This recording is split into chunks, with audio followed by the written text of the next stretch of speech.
Okay, got them. And action. You called me here to find your daughter and return her to you before you have to contact the police and go to jail for gross neglect. Do you think she's still alive? No.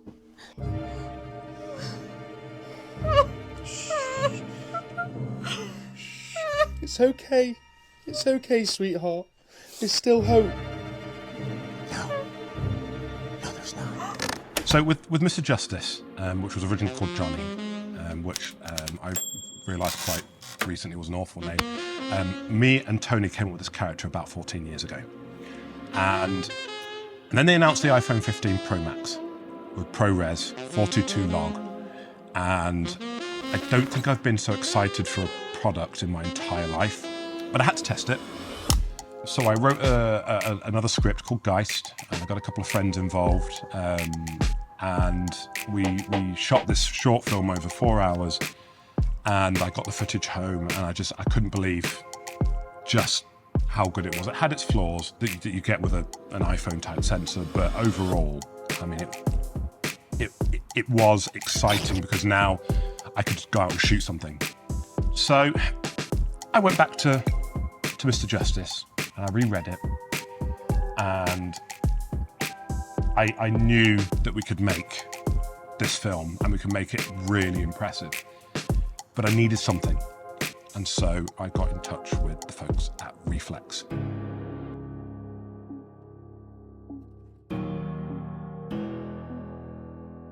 Because I had heard amazing things about the anamorphic lens, but also the 2x telephoto lens with its ability to create that bokeh and have that isolation and allow you to have a more focused shot on a character moment, which is what I felt Johnny really needed.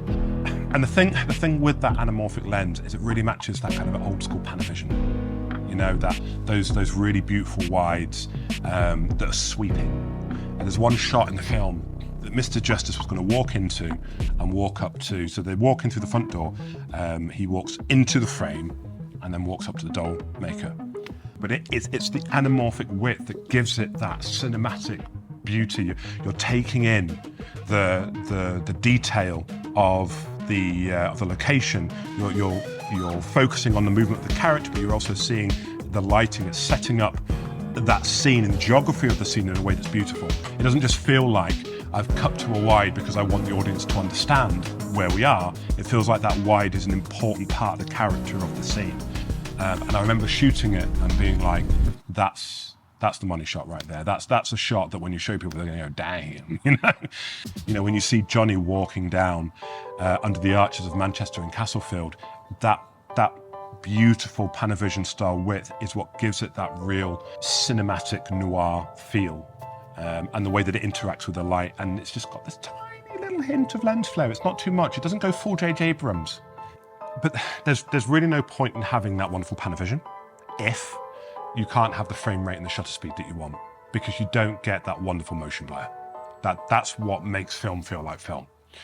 And so the filters that I was provided were a godsend for ensuring that I could maintain that frame rate the entire time. Using that really easy to adjust VND, the 1.5 to 5, having it just snap beautifully onto the magnetic filter, which is incredibly satisfying, was a joy. And knowing that I could have full control without any loss of quality, which was one of the big things for me. I did have a VND that I'd use in other things, but I found that for some reason I was getting a weird reflection as light bounced off it, so I was having to angle my camera in certain ways. With this one there was none of that. It was just, I could put it on and forget that it was there and just adjust it when I needed to, so that I could maintain that really cinematic frame rate of 24 frames per second and keep my shutter speed at that consistent to keep that really wonderful motion blur we all love to see in cinema. Of course, as you start to add kind of glass and layers of glass on top of your lens, you worry that you're going to start to lose quality. You're going to get some distortion. You might get some chromatic aberration. You might lose some of that really wonderful detail, and that, of course, was a worry for me. But it was a worry that was completely unfounded, because no point do I look at that footage and go, I could have done with a little bit more detail on his nose, because it's all there. There is no loss of detail. It is every single frame looks to the incredible quality that I would want and expect. And then actually what I would suggest is the quality of the lenses and the cinematic look that it gives you. And then that control that you have with the VND filter improves the overall quality of your film. So I had the camera, I had the lens, I brought in a professional cast and a professional crew.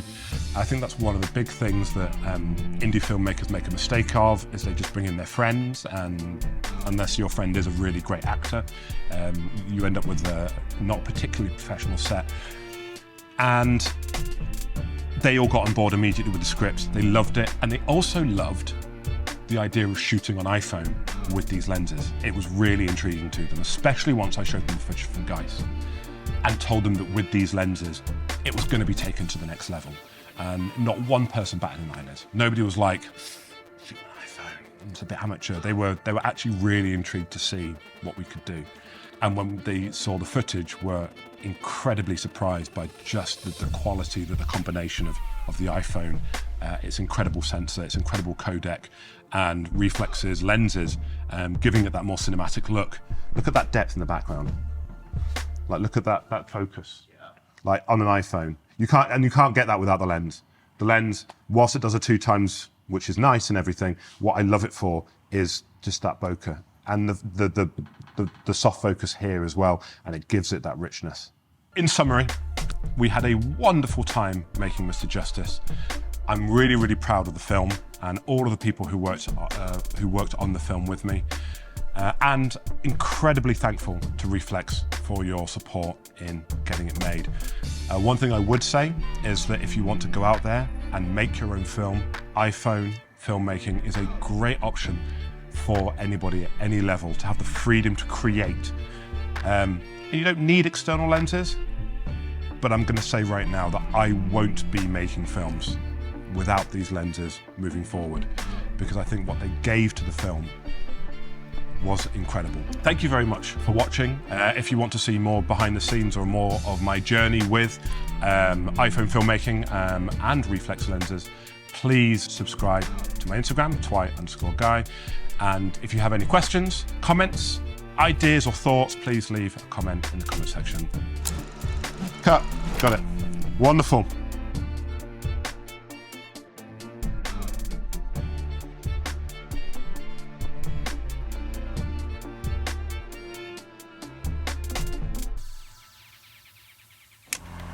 And I just get the reverse on that, just you stood on your sausage.